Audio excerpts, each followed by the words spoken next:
Et je fais cette vidéo sur un petit passage de ma vie et que j'espère que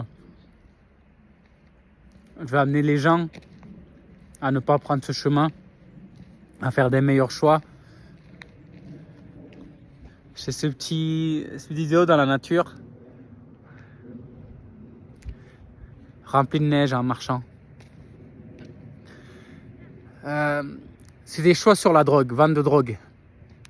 Quand j'ai commencé à vendre des drogues, c'était aux périodes où je consommais des drogues. Donc forcément, à un moment donné, tu te retrouves à vouloir trouver ton produit moins cher pour en consommer plus en fait. Donc j'ai commencé par les produits basiques, hein, la cigarette, parce que ça en est une. Bien avant ça, l'alcool, parce que l'alcool c'est une grosse drogue. Donc d'abord l'alcool, après la cigarette. Après la cigarette, la bœuf, la marijuana, la marie-jeanne. Donc chacun a son nom idéal pour cette drogue. Après avoir consommé cette drogue, je consommais de plus en plus en fait. Et à un moment donné, j'ai vu que autour, au lycée, tout le monde en consommait, que c'était banal, que c'était tout à fait normal de voir tous les gens fumer. Et puis en soirée, qui c'est qui prend, qui c'est qui en a. De faire toute une stratégie pour en avoir et toute une stratégie pour savoir qui c'est qui va en apporter pour pas qu'on soit à court. Donc forcément moi à un moment donné je vais vouloir la prendre moins cher que les autres et peut-être pour en consommer plus et peut-être même en revendre. Donc j'ai commencé par là pour essayer tout simplement d'avoir plus de bœufs à fumer et forcément quand tu es dans ce monde tu t'attires les gens que tu veux. Parce que tu es dans ce monde, tu les as attirés. J'ai attiré une première personne qui commence à me vendre de la marijuana, beaucoup moins cher. Et moi, j'en consommais plus. Après, j'ai vu au collège que les gens ils m'en demandaient parce qu'ils voyaient que j'en avais tout le temps. Parce que c'est ce mec qui est jamais en rade. Tu dis, mais comment c'est possible? Ou sinon, en mode, attendez, putain, tu connais pas quelqu'un qui connaît quelqu'un, machin. Je dis, ouais, t'inquiète, je connais. Tu connais, mais au final, c'était toi qui avais ces drogues. Du coup, tu commences à faire 2 ou 3 contacts. Et 3 et 4, au final, tu vois, les gens ils t'écrivent souvent sur ton numéro. Et moi, j'ai toujours été un peu parano par rapport à ça. Du coup, à un moment donné, je me suis dit, putain, c'est bizarre là, j'ai trop de monde. Et une fois, 2 mecs sont venus toquer chez moi. C'était un week-end. Moi, j'étais en train d'écouter ma musique tranquille. Les fenêtres ouvertes, en train de nettoyer tout mon appart. Et là, j'ai 2 mecs qui toquent et ils me demandent, tu peux nous avoir fumé? On nous a dit que c'était toi et tout. Je dis, mais comment tu sais que j'habite là et tout? Je trouve ça trop chelou. Elle dit non, c'est pas moi, tu te trompes d'appart. Parce que moi, Gerlais, j'ai toujours été un peu parano par rapport à ça. Et du coup, Gerlais, j'en rappelle, c'était comme si des mecs qui toquent chez moi. Déjà, d'où vous toquez chez moi? C'est trop bizarre. Du coup, au final, il dit non, vous vous trompez d'appart, c'est peut-être l'appart à côté, je sais pas, mais c'est pas moi. Le gars, il me dit non, on nous a dit que t'es toi et tout, s'il te plaît, assure, machin. Moi, j'étais jeune, je crois que je devais avoir 19-20 ans à peine, donc. Et les mecs avaient l'air jeunes aussi, donc j'avais peut-être rien à craindre.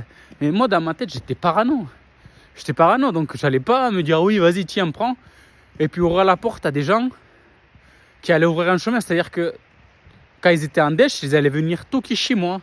Et je trouve ça trop bizarre encore par numéro. Je commençais déjà à trouver ça un peu chelou. Je commençais à me méfier. Et là, qu'ils viennent chez moi, je dis non, c'est pas possible. Après cet épisode-là, j'ai ralenti. Il y avait le bac à passer. Donc j'ai bien ralenti, j'ai un peu envoyé bouler tout le monde. Et puis voilà, après quand tu as touché à l'argent facile, c'est cool. Peut-être tu t'es dit, tu t'es fait tant en juste en passant un produit d'une main à l'autre, en prenant un peu de risque. Et moi j'ai toujours aimé les risques. Là après j'ai fait du trading et j'ai perdu beaucoup d'argent. Après cet épisode de bac, je l'ai validé, je l'ai passé, je pars à Montpellier, vivre une autre vie, m'installer avec ma copine. Il y a toujours eu ce côté-là de... Est-ce qu'elle fumait aussi, la marijuana? Il y a toujours eu ce côté de il faut qu'on trouve de la drogue, nanana, et les alentours. Du coup, des fois, tu fais de la revente, mais c'est en petite quantité, tu vois. Tu as acheté, on va dire, 20 grammes, tu revends peut-être 3-4 grammes à un pote pour dépanner, mais tu te fais quand même un billet dessus. Mais j'avais vraiment mis un frein, j'habitais avec mon ex-copine, du coup, c'était pas possible d'avoir une vie de dealer et d'avoir une vie de couple en même temps. En tout cas, pour moi, c'était pas l'image que je voulais dégager de moi, tu vois. Attends. Ouais, et après cette période à Montpellier où on s'est séparés de ma copine, on a pris chacun une vie complètement différente. Moi, j'ai commencé à être un peu plus avec la drogue, à consommer un peu plus. Et à un moment donné, tu côtoies beaucoup de gens qui sont dans ça, en fait. Tu côtoies des gens qui fument beaucoup plus et qui cherchent que ça, en fait, que leur seul plaisir, c'est d'arriver le jeudi et trouver la meilleure soirée pour le samedi soir, le dimanche. Bref, du jeudi jusqu'au lundi, des fois jusqu'au mardi, les gens ils cherchaient juste à se droguer. Donc, moi qui aime l'argent, qui aime le risque, qui aime les opportunités, ben, j'ai vu une opportunité à me faire un petit billet dessus. Donc, j'ai commencé à revendre un peu de bœuf, de marijuana. Après, peu après moi, j'ai commencé à arrêter la marijuana parce que j'ai vu que c'était vraiment néfaste pour moi. Tu sais, le côté parano où je disais les gens qui venaient chez moi ou même que j'ai trop de numéros qui m'envoient de messages. Ben, ce côté parano, il s'est accentué avec la marijuana. Du coup, ben, j'étais devenu vraiment parano et je faisais des crises des fois. Donc, je me suis dit non, il faut que j'arrête ces conneries. Et du coup, je me suis tourné vers d'autres drogues. C'est là que j'ai entamé un petit road trip en Colombie. Parce que je suis colombien d'origine. Et c'est lors de ce road trip que j'ai eu mes premières taches qu'on voit dans mon visage. Donc, c'est lors de ce road trip que j'ai eu les premières apparitions de mes taches. À la fin du road trip, ça a duré 6-7 mois, je crois, ce road trip. À la fin de ce road trip, ben, c'est là où j'ai commencé à avoir vraiment l'apparition de cette allergie. Et comme ça, au bout de 11 ans, on a su ce que c'était, mais bon, tant pis. J'espère que dans les prochaines vidéos, je n'aurai plus trop ces taches. Elles sont en train de disparaître peu à peu. Mais bon, du coup, je vous raconte que après ce road trip, moi j'ai trouvé un fournisseur, un mec que j'avais déjà connu il y a quelques années dans une ville de France. Et puis, il était colombien, moi j'étais colombien. Et lui, il m'avait expliqué son parcours. Il m'avait dit qu'il était rentré dans la vente de drogue parce qu'il est arrivé en France pour faire ses études. Et tout le monde te met dans un catalogue. Tout le monde te dit « Ah, t'es colombien, forcément tu vends ça ». Et moi, je te parle de ça il y a 15 ans. Où Pablo Escobar, c'était vraiment le côté populaire de la Colombie, on parlait que de ça. Maintenant, dans les réseaux sociaux, ce que je vois, c'est qu'on va tous en Colombie pécho des meufs. C'est n'importe quoi. Et du coup, on était vachement catalogués par rapport à ça, que « Ah, t'es colombien, forcément tu vends de la drogue ». Et moi aussi, on me l'avait sorti plein de fois quand j'étais jeune. « T'es colombien, ah, forcément tu vends de la drogue. T'es colombien, ah, forcément tu fais ci. T'es colombien, oh, forcément tu vends ci. » Et ça te rentre un petit peu dans la tête, tu vois. T'es catalogué à ça et du coup, toi qui aimes l'argent, qui aimes le risque, tu dis vas-y, pourquoi pas. Donc je me lance, je parle avec ce gars et il m'explique à peu près tout. Il m'explique un peu les business, il m'explique comment faire et tout. Moi super content, je rentre après mon road trip qui était vraiment galère, un road trip de merde parce que j'avais pas une thune. J'ai dormi plusieurs fois dans la rue. Ah, c'était la merde, on a dormi plein de fois dans la plage pour faire genre hippie chic. Mais couilles, on n'avait pas d'argent, on dormait juste à la plage parce qu'on n'avait que dalle, ouais. J'ai perdu je sais pas combien de kilos. Wow, ça c'était une très très belle aventure, 6 mois de galère. Et à la fin, je suis allé voir ce gars qui m'a expliqué tous les business. Du coup, c'est là où je suis vraiment rentré dans le côté dangereux de vendre de la drogue, du côté où tu as connu ça en t'amusant. Et tu le mets dans un trop haut niveau où j'aurais pu être enfermé pendant des années et des années de ma vie. Dans tout ce processus où j'ai vendu ce produit, il y a 3 personnes que j'ai connues qui sont allées en prison et dont une qui est toujours en prison à l'heure actuelle. Il a pris 7 ans. Donc c'était trafic international forcément. Tu prends très très cher. Et je sais pas si ça valait la peine, tu vois. C'est cette année où moi j'étais dehors et lui il était dedans. Il y a plein de fois où je remercie Dieu de m'avoir éloigné de ce chemin et de m'avoir préservé parce que j'aurais pu rentrer dedans. J'aurais même dû y aller dedans, tu vois. J'aurais dû prendre mes 7 ans, mes 10 ans comme lui. Mais non, j'étais protégé par un Dieu qu'au jour d'aujourd'hui, je suis en alignement avec son enseignement et ses commandements. Et j'ai fait cette vidéo non pas pour montrer le côté cool ou le côté vraiment trop néfaste. Juste que faire attention qu'à un moment donné, quand tu vois que tu commences à rentrer dans un côté où tu dis ah putain, là je peux prendre 10 ans, là je peux prendre machin. Redescends sur terre mon petit pote, parce que 7 ans de ta vie c'est énorme. C'est énorme. Je parle avec ce gars et franchement des fois ça me fait de la peine. Ça me fait énormément de la peine. Il faudrait que je fasse une vidéo appel avec lui un de ces jours pour... il parle espagnol, mais bon, pour qu'il explique un peu ces 7 années. Je sais plus combien d'années il y est là, mais c'est énorme. Ça vaut pas le coup de gagner ces 5-6 000 euros que tu te fais en 1 ou 2 ou 3 coups, de risquer 7 ans de ta vie où tu peux construire, créer, évoluer, connaître des gens, changer de pays, apprendre une langue, apprendre ci. Il y a plein de choses que tu peux faire en prison, franchement, et je l'ai encouragé ce gars à s'éduquer en prison parce qu'il avait le temps. Je sais pas s'il m'a un peu écouté ou je sais même pas si moi je le ferais si j'étais à sa place. Mais juste pour que vous preniez conscience que ça ne vaudra jamais le coup de gagner. Le plus gros que j'ai fait, j'ai dû gagner, je crois, 25 000 euros en un seul voyage. 25 000 euros, hein. En espace de... Sans te mentir, le temps que je donne tout ça, ça a pris 2 semaines. 2 semaines, j'avais tout. J'avais un paquet cash chez moi. Et j'ai tout dilapidé. Ça valait pas la peine. Tu crois qu'au jour d'aujourd'hui, avec toute l'intelligence qu'il y a, la technologie, l'évolution, tu peux pas faire 25 000 euros? Tu peux le faire et tu n'auras jamais pris le risque de prendre 10 ans de ta vie enfermé dans une cellule. Je dis ça pour que vraiment les personnes qui sont autour de ce monde à l'heure actuelle, faites attention. Faites attention, revenez en arrière, réfléchissez bien. Au jour d'aujourd'hui, tu peux être monétisé par n'importe quelle plateforme, réseaux sociaux, des 3-4 000 euros, juste en postant des vidéos à la con. Tu vas pisser sur la neige, là tu peux aller pisser sur la neige, tu fais 10 millions de vues et tu prends, je sais pas, 5-6 000 euros. Ça vaut pas le coup de te mettre à vendre de la drogue, franchement. Désolé, ça me rend un peu bizarre, mais c'est la triste réalité. Je disais sur ces belles paroles, je remercie Dieu vraiment de m'avoir préservé et de m'avoir sorti de ce monde rapidement.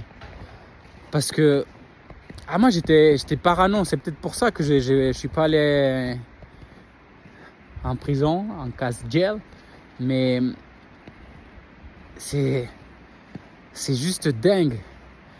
Quand tu vois à quel point tu ne peux pas bien dormir la nuit, tu dors pas sur tes 2 oreilles, tu fais attention à ton téléphone, tu regardes toujours à droite, à gauche. Je me rappelle une de mes ex, elle m'a dit tu regardes toujours derrière toi ou tu regardes toujours à côté.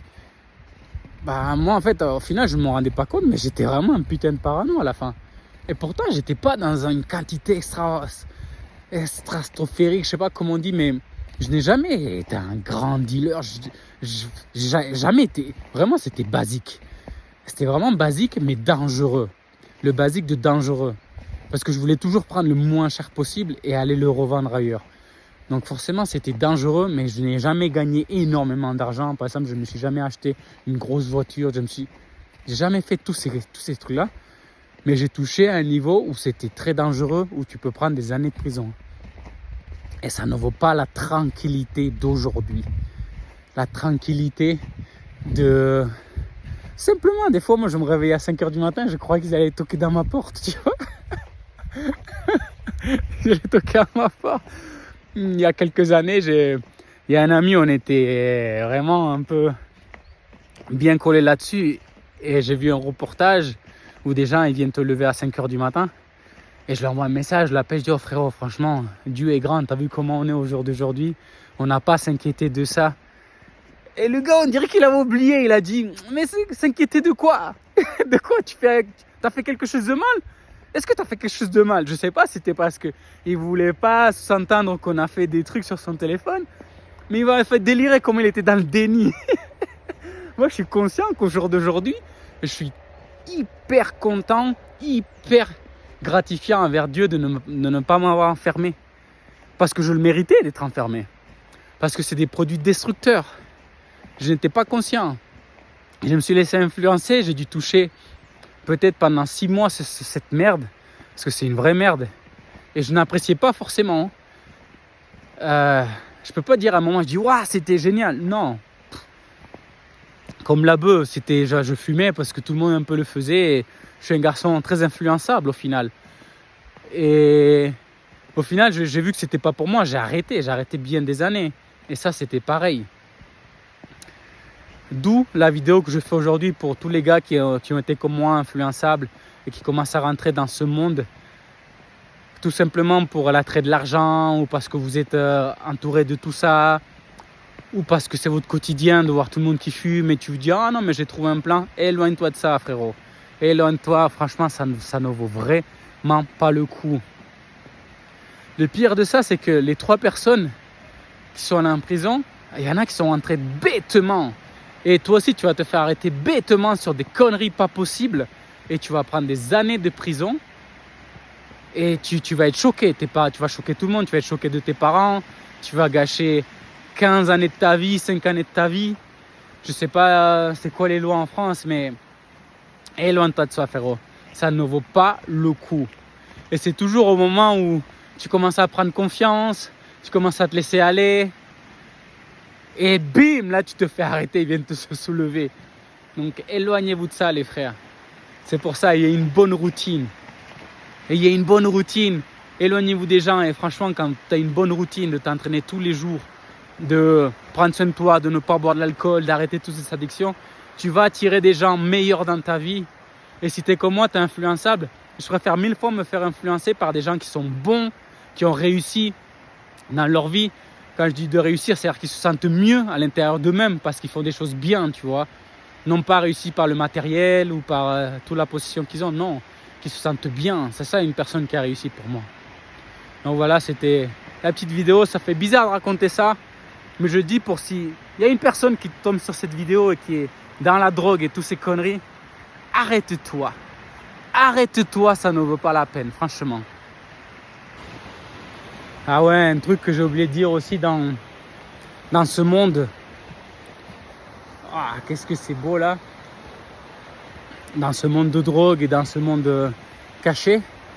Ah, tu peux pas le dire à tout le monde. Tu vois, tu vis caché, comme je disais, la parano. Tu peux pas dire à ta nouvelle copine, ah ouais, salut, moi je vends de la drogue pour vivre. Et encore, même si tu as un métier, moi j'avais un métier à côté. Je faisais un boulot. Ah, tu peux pas dire aux gens de boulot, ah salut, moi je vends de la drogue, et ci et ça. Non, t'es caché. Du coup, quand tu fais quelque chose de caché, c'est-à-dire que c'est quelque chose qui est mauvais. Si c'est quelque chose qui n'était pas mauvais, ben t'avais pas besoin de le cacher à tout le monde. Au contraire, tu serais fier, tu vois. Moi, au jour d'aujourd'hui, je suis fier de dire aux gens au boulot, ouais, ben, je me réveille à 5h du matin et je tape 20 burpees. Des fois, quand je suis en forme, je tape 150 et des fois, je me fais mes tractions et mes dips. Ça, j'en suis fier, tu vois. Mais imagine-toi le côté négatif, que tu vends de la drogue à 5h du matin, que tu te lèves pour aller passer des frontières avec de la drogue. Tu crois que tu vas dire ça à tes collègues? Ah ouais, en fait, ouais, non, moi, en fait, à 5h du matin, je me lève, je prends ma voiture et je fais un petit go fast vite fait. Non, éloignez-vous de ça. Si tu dois le cacher aux gens, c'est que c'est pas bon. Et franchement, tu vis caché, c'est horrible. Cacher ça à tes parents, à ta famille. Ah, tu te sens comme une merde. Tu es une grosse merde en vrai. Moi, en tout cas, au fond de moi, j'étais une grosse merde. Mais le côté d'adrénaline, ça amène toujours du plaisir et tout ça. Et des fois, ben, tu es validé par les gens qui sont autour de ça. Et tu crois que c'est bien d'être validé par des gens qui ont leur vie comptée, franchement, qui vont bientôt se faire arrêter. Non. Valide-toi par d'autres personnes qui sont bien mentalement, physiquement et spirituellement. Surtout spirituellement. Aujourd'hui, je cherche beaucoup plus le côté spirituel qu'autre chose. Mais voilà, c'était la petite vidéo que je partage évidemment avec beaucoup d'égoïsme, parce que quand tu partages des choses comme ça aux gens, tu as juste peur que les gens te critiquent. Du coup, c'est égoïste.